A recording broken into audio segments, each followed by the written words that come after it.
Hello students, today we will learn summary of chapter number 4 The Rat Trap by Salma Lagerlof.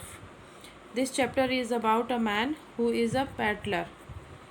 ये जो chapter है the rat trap का meaning होता है rat को trap यानी जकड़ना पकड़ना, रैट को पकड़ना। तो रैट को पकड़ने के लिए जाली नुमा जो एक डब्बा बना होता है उसे बोलते हैं रैट ट्रैप, चूहेदानी हिंदी में। तो the rat trap is a story about a man who is a peddler. Peddler means होता है सेलर, जो गलियों में स्ट्रीट्स में घूम घूम के सामान बेचते हैं उनको बोलते हैं पेडलर। तो ये जो रैट ट्रैप है ये स्टोरी एक मैन की है, एक इंसान की है जो कि एक पेडलर था, गली में घूम घूम के सामान बेचता था। क्या बेचता था? एक्चुअली वो रैट ट्रैप ही बेचता था, चूहेदानी बेचता था। He has a pessimistic attitude towards the world. वो पेसिमिस्टिक मीन्स होता है निराशावादी, ऑप्टिमिस्टिक मीन्स होता है आशावादी, पैसिमिस्टिक मीन्स निराशावादी। वो निराशावादी एटीट्यूड रखता था दुनिया के प्रति, मतलब दुनिया से वो बहुत निराश था, उसे कुछ भी होप नहीं, आशा नहीं दिखाई देती थी दुनिया में। The peddler has not always been like this and was a fine man before.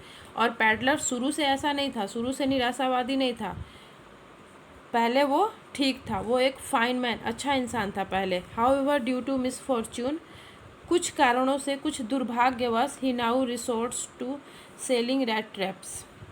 कुछ दुर्भाग्यवश उसके लाइफ में ऐसी कुछ दुर्घटना हो गई कि आज उसको रैट ट्रैप्स बेचना पड़ रहा है। Begging and even stealing to survive.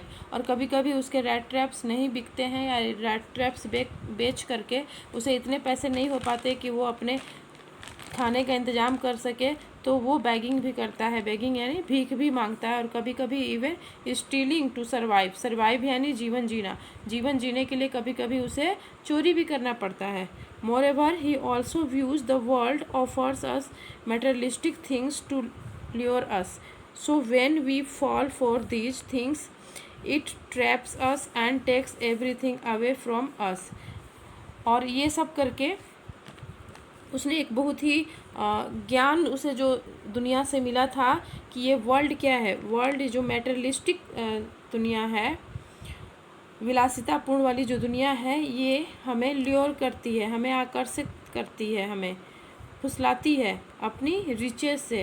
अपनी जो मैटेरियलिस्टिक जो साज सामान की चीज़ें हैं या विलासितापूर्ण जीवन जीने के जो भी साजो सामान हैं, उन सब चीज़ों से हमें ल्योर करती है, हमें आकर्षित करती है।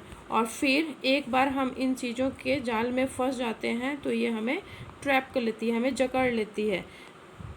मतलब जो पैडलर है उसके कहने का मतलब है कि संसार में जितनी भी विलासितापूर्ण जीवन जीने की सामान है, गाड़ी हुआ, बंगला हुआ, ऐसी फ्रिज, जो भी रिचेज हैं, धन दौलत है, ये एक तरह से ट्रैप का काम करती हैं, हमें अपने जाल में फंसाती हैं। हम विलासितापूर्ण जीवन जीने के आदी हो जाते हैं और उसके जाल में फंसते ही जाते हैं और उस जीवन को जीने के लिए बुरे काम भी करना स्टार्ट कर देते हैं।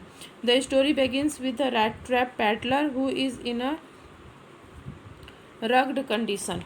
स्टोरी की शुरुआत होती है एक रैट ट्रैप पैडलर यानी रैट ट्रैप सेलर से, जो कि रैट ट्रैप चूहेदानी बेचता है और जो कि रग्ड कंडीशन में है, बहुत ही दयनीय स्थिति में है। He is dressed in rags and is very frail and looks starved.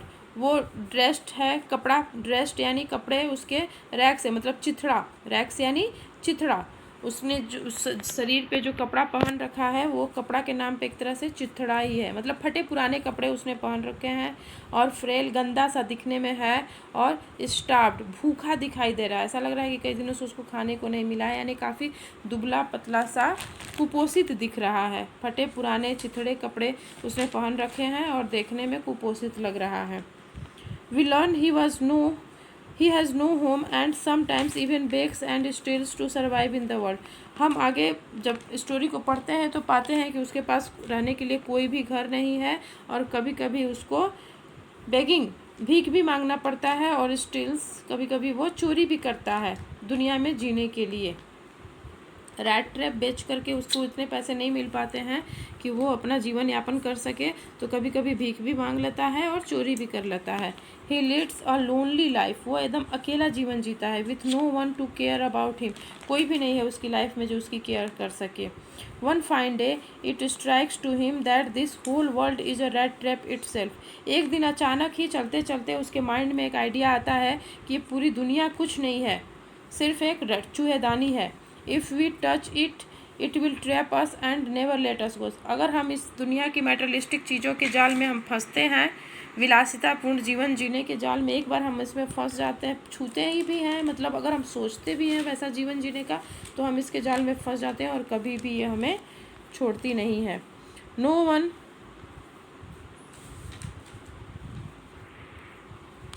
On one cold evening he reaches at a cottage to ask for shelter. एक शाम को, एक ठंडी शाम है यानी कि विंटर सीजन है, और विंटर सीजन की शाम में वो एक कॉटेज यानी झोपड़ी के में जाता है और शेल्टर यानी आश्रय के लिए पूछता है झोपड़ी के मालिक से। एन ओल्ड क्रॉफ्टर, क्रॉफ्टर मतलब होता है जिसका अपना खुद का खेत नहीं है, खुद की ज़मीन नहीं है, किराए पे खेत या ज़मीन लेकर के उसमें सब्जी या फसल उगाता है, उसको बोलते हैं क्रॉफ्टर।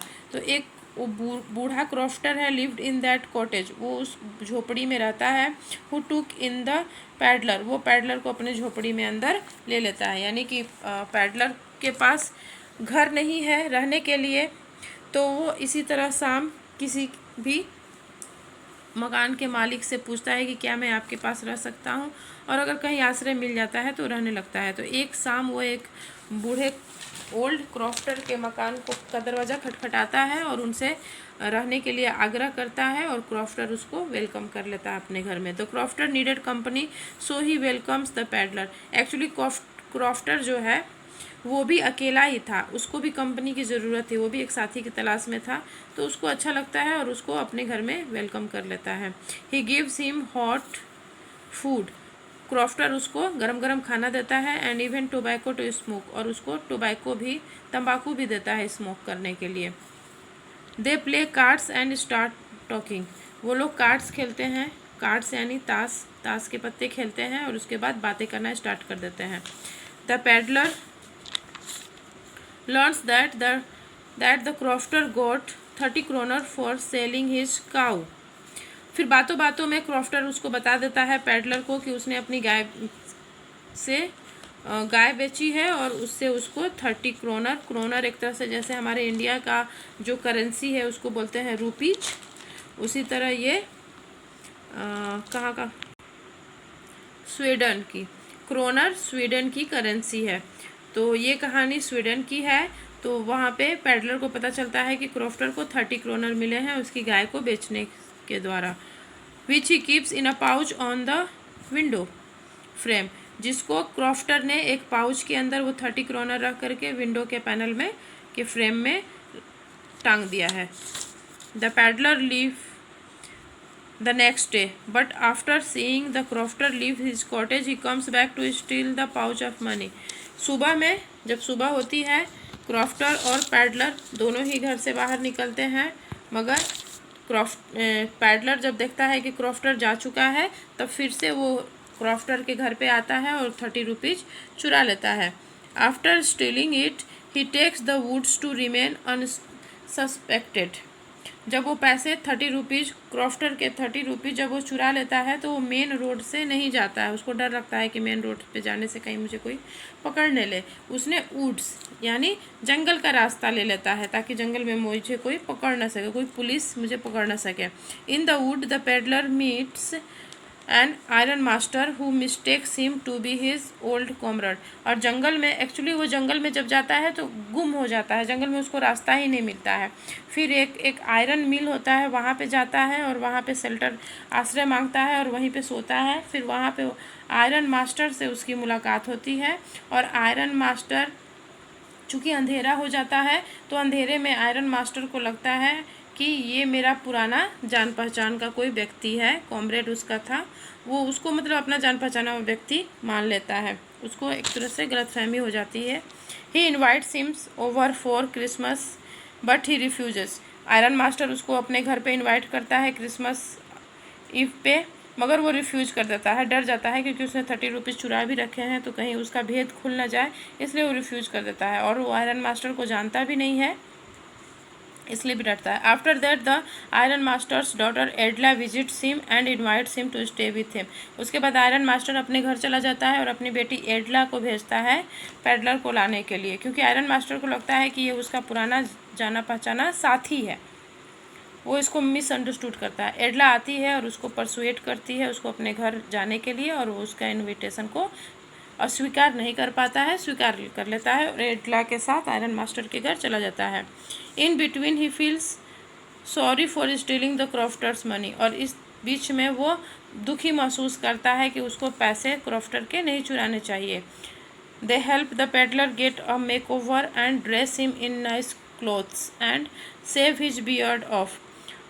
एडला यानी आयरन मास्टर की बेटी आयरन मास्टर के घर पे जा कर के वहाँ पे रात में सोता है, और सुबह में पेडलर की सेविंग होती है, उसके जो भी बियर्ड बढ़ गए होते हैं, दाढ़ी, उसको सेविंग होती है और उसके हेयर भी काटे जाते हैं, उसको अच्छे से नहलाया जाता है और उसके अच्छा कपड़ा पहनाया जाता है।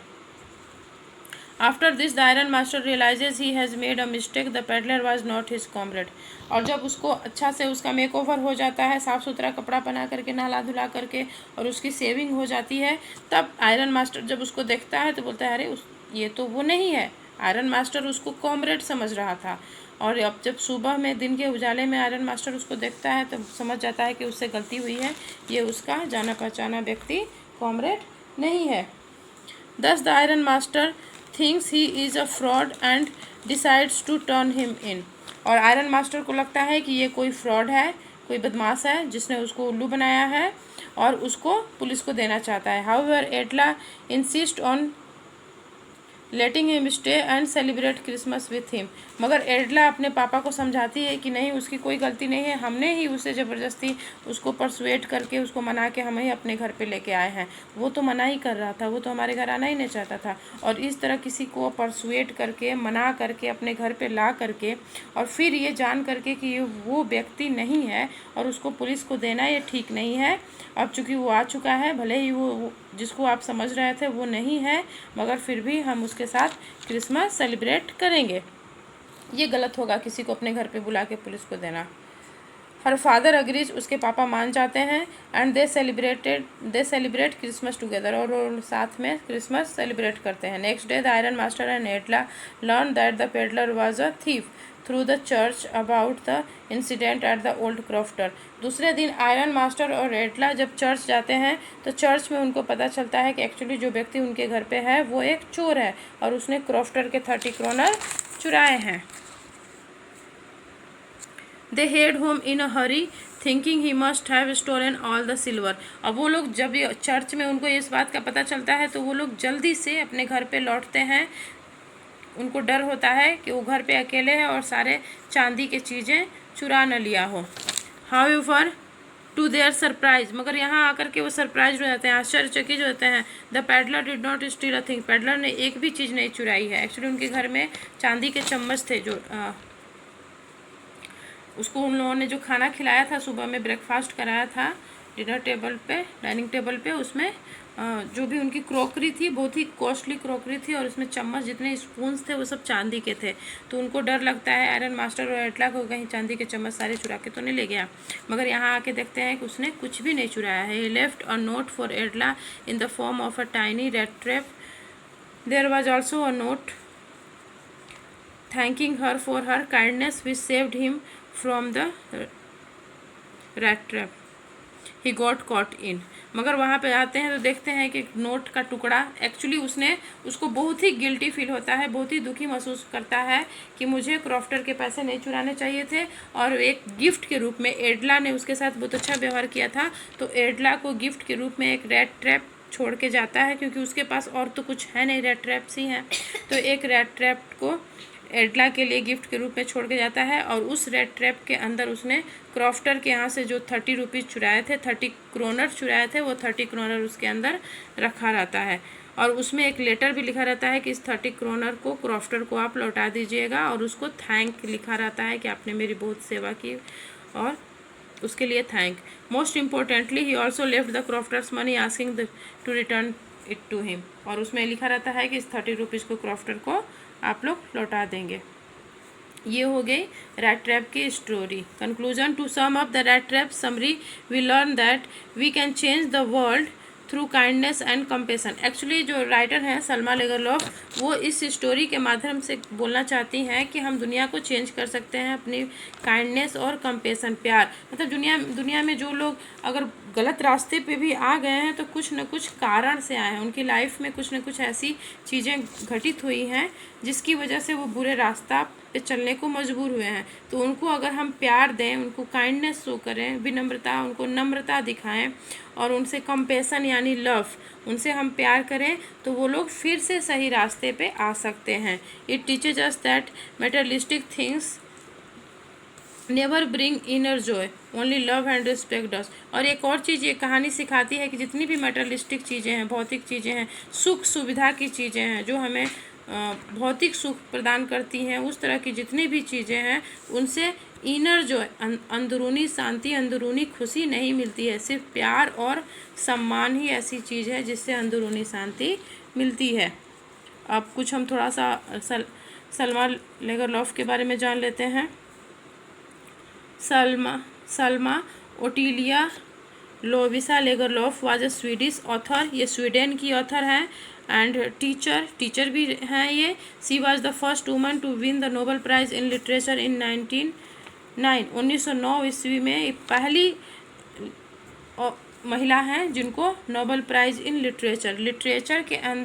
लिटरेचर में पहली प्रथम महिला हैं जिनको नोबेल प्राइज़ मिला है। She belongs to the country Sweden, और स्वीडन से बिलोंग करती हैं। स्वीडन एक कंट्री है जहाँ की वो वासी हैं, और एक्चुअली ये स्टोरी भी स्वीडिश लैंग्वेज में ही लिखी गई थी, बाद में इसको इंग्लिश में ट्रांसलेट किया गया है। She was the first women to be granted a membership in the Swedish academic इन 1914, और 1914 ईस्वी में स्वीडिश एकेडमिक की फर्स्ट महिला मेंबरशिप वो सिलेक्ट हुई थी।